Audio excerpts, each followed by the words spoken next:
Hi everyone, welcome back to Login Page. In today's video, I'll guide you through the step-by-step process to log into your edupay account. edupay is a secure platform used by educational institutions for payroll, leave management, and accessing employment-related information. Let's get started and walk through how to log into your account quickly and easily.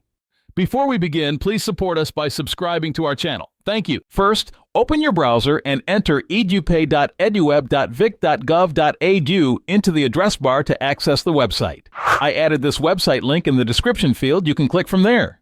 There are two different options on the page that opens. Choose the one that suits you. In the website that opens, type your email here, type your password here, and click on the Sign In button. And that's it. Logging into your edupay account is quick and straightforward.